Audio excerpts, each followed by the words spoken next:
Olá, esse é um vídeo do projeto Lendo Ficções e hoje a gente vai conversar sobre o conto A Morte à Bússola.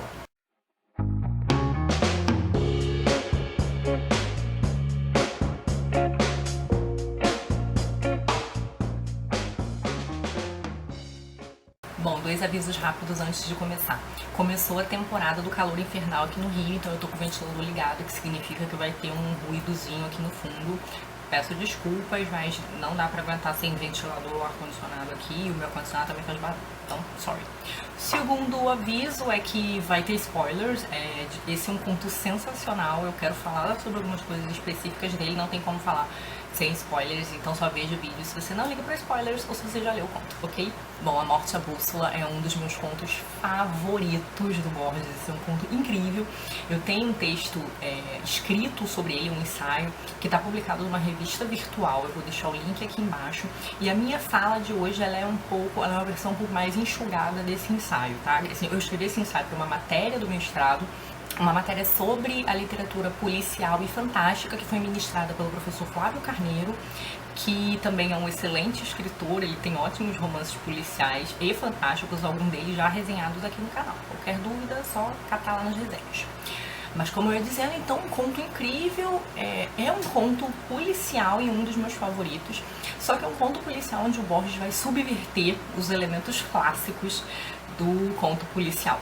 Por elementos clássicos, aí a gente está se reportando à tradução do Edgar Allan Poe, que é considerado o criador do gênero. Então esses elementos básicos como crime, detetive, assassino, vão ser bem problematizados aqui nesse conto. Ele conta a história de um detetive chamado Eric Lonrot, que é um detetive que se considera um grande raciocinador à maneira do Dupin, o famoso detetive do Poe, que era também um grande raciocinador.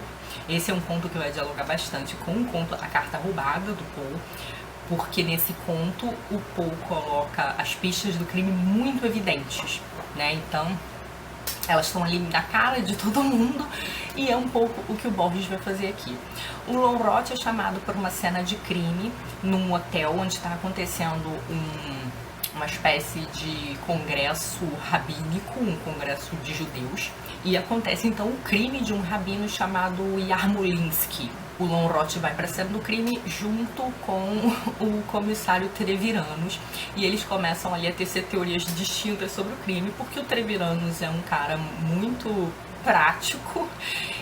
Ele tem uma leitura do crime, que é uma leitura específica, uma leitura mais banal, vamos dizer assim, enquanto o Lonrot começa a ver pistas, uma coisa meio, umas motivações meio esotéricas por trás do crime.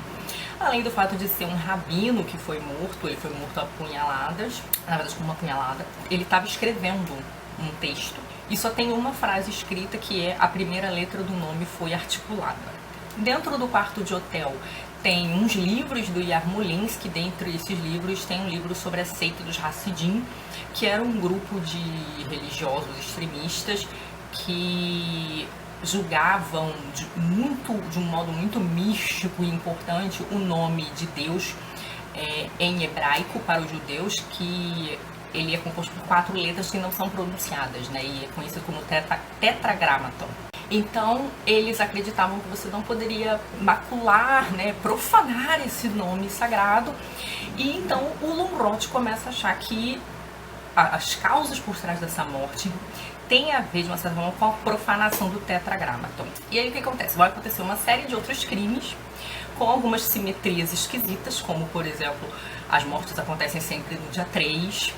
Depois ele descobre que os locais da morte são equidistantes. Ele também descobre que algumas mortes, nos locais dessas mortes, comparecem a uns losangos coloridos, seja na roupa das pessoas, seja na parede, no prédio. E as vítimas são judias. Então ele começa a achar que tem sim uma causa cabalística por trás dos crimes. Acontece que, como eu falei pra vocês, esse é um conto de subversão dos elementos do conto e o Lonrot, na verdade, está sendo enganado. O nome do criminoso, do assassino, é dito no primeiro parágrafo do conto, que é o Red Charlash. E o Red Charlache, que é um criminoso conhecido, jurou o Lonrot de morte. Isso também está dito no primeiro parágrafo. Ou seja, o Borges já lança todos os elementos do jogo no início do conto, né? Ele tá iniciando com o leitor ali um jogo, e o Charlache, o criminoso, ele monta pistas falsas, ele planta pistas falsas, ele altera crimes que começam pelo acaso, né, que é o caso do primeiro crime, o crime do Yarmolinsky, para pegar o Lonrot, porque ele sabe que o Lonrot é um raciocinador à moda do Dupin. Então ele vai forjar a ligação entre os crimes, né? O primeiro crime não tem necessariamente a ver com a vingança, mas ele vê nas circunstâncias desse crime uma chance para se vingar do Lonrot. E o Lonrot cai, ele vai pegando todas aquelas pistas e vai vendo uma ligação entre elas, que só existe porque é um crime forjado para ele, para um leitor como ele. E nesse sentido, o conto trabalha com essa ideia da leitura, porque ele não só traz o Charlache construindo um crime que vai ser lido por um leitor específico, que é o raciocinador Lonrot, como Borges está fazendo uma brincadeira conosco. Porque quando ele diz que Lonrot é um raciocinador à moda do Dupin, ele está nos convidando para ler esse conto como um romance, um conto policial clássico, à moda do Poe, mas ele também vai nos enganar, né? No entanto, aqui na primeira página do livro já estão as peças do jogo que ele está jogando com a gente. Num determinado momento, o Lonrot fala assim para o Treviranus: o senhor replicará que a realidade não tem a menor obrigação de ser interessante. Eu lhe replicarei que a realidade pode prescindir dessa obrigação, mas não as hipóteses. Na que o senhor improvisou, o acaso intervém fartamente, que é o que de fato acontece. Eis aqui um rabino morto. Eu preferiria uma explicação puramente rabínica, não os imaginários percalços de um imaginário ladrão. E é uma das subversões aqui do gênero policial é que o comissário é mais esperto que o detetive, né? O detetive se deixa iludir pelas pistas, que normalmente é o contrário, né? Normalmente os comissários chamam esses detetives porque eles não estão conseguindo dar conta do mistério por trás do crime. O Lonrot então segue direitinho as pistas do Charlache, cai numa armadilha no fim do conto, e aí a grande subversão do conto, que é o fato de que a vítima é o detetive, né? Então, assim, Borges bagunça completamente o clichê do gênero policial.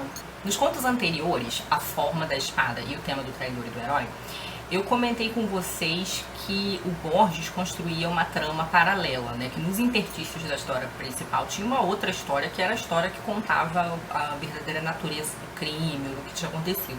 Borges vai fazer a mesma coisa aqui, só que adaptado para essa questão do conto policial. Então, todos os elementos da verdadeira história estão dados, só que eles estão dados como detalhes, né? Eles são contados como coisas menos importantes, mas na verdade são a chave da leitura do que vai acontecer com o Lonrot no fim do conto.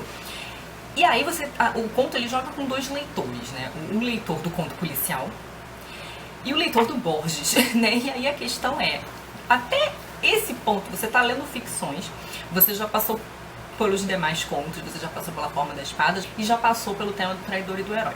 Quando você chega na Morte à Bússola, você está mais ou menos equipado, vamos dizer assim, preparado para desconfiar da narrativa, né?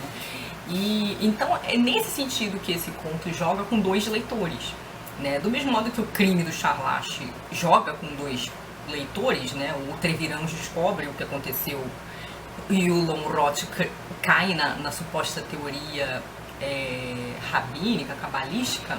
O conto também testa que tipo de leitor que você é. Porque se você é um leitor de conto policial, você segue o raciocínio do Lonrot. Se você já é um leitor habituado às artimanhas do Borges, você já vai ler com um pouquinho mais de desconfiança. Inclusive, você vai começar a achar que as pistas do crime são demasiadamente redondas ou quadradas, né? Como é o caso aqui de um crime de ordem quádrupla, né? Porque sempre tem 4 elementos em comum, né, em 4 crimes, mas a gente começa a achar que há uma rigidez na simetria desses elementos que se repetem, né? Nas datas, na equidistância, na frase que se repete, né? Sempre que tem um assassinato, volta a frase, a segunda letra do nome foi articulada, a terceira letra do nome. Então, a gente começa a achar que aquilo parece forçado e desconfia. E é interessante que quando o narrador vai começar a desvendar para o leitor o plano do Charlache, acontece uma coisa super esquisita no conto. O Borges aparece no meio do conto, porque até então ele tem um narrador onisciente, ele está contando uma história, não é um narrador como se fosse o Borges, ele em nenhum momento fala, estou escrevendo um conto, tive uma ideia para não falar nada disso, é uma narrativa, ela tenta imitar uma narrativa clássica, só que quando o Borges, o narrador, vai começar a entregar o plano do Charlache, ele diz assim, ao sul da cidade de meu conto, ora, ao sul da cidade de meu conto. E aí o leitor mais atento já vai perceber que alguma coisa estranha vai acontecer aí. Se o leitor até então já não tinha percebido que ele estava enredado num jogo e que ele deveria estar lendo as pistas e os detalhes de um modo um pouquinho mais atento do que o Longroth, nesse momento ele vai falar, opa, que isso? Né? De onde saiu esse escritor aqui no meio do troço?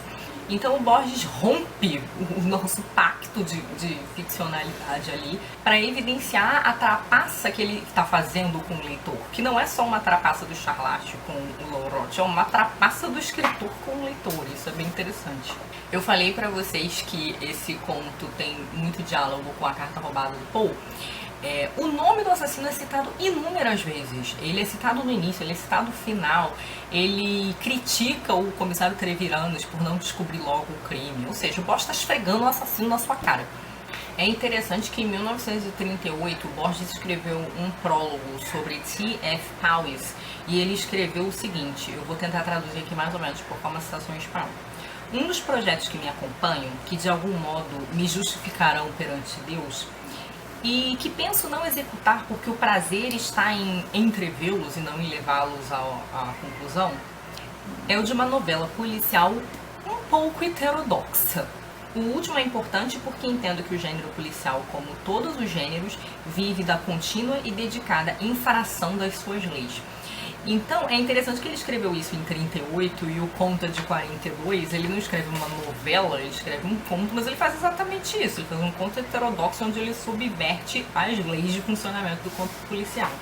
A Morte à Bússola, então, é um conto fascinante porque as pistas, elas são caminhos falsos para o detetive, são pistas falsas, que são construídas para um leitor específico, né? O Charlache é esse criador desse texto criminoso que ele sabe que vai ser lido por um leitor específico, que é o Longroth. E do mesmo modo, as frases mais sutis, aquelas que parecem não tratar das coisas mais importantes, são as pistas para o leitor atento do Borges, né? Que são aquelas que vão fazer com que o leitor atento entenda o que está acontecendo. A trama principal, baseada numa série de simetrias obsessivas, também são pistas falsas. São as pistas falsas que vão enredar o leitor de conto policial numa armadilha, assim como o Charlache fez com o Longroth. O Borges usa essas pistas falsas, então, como elementos de um labirinto, onde o Longroth se perde e acaba preso.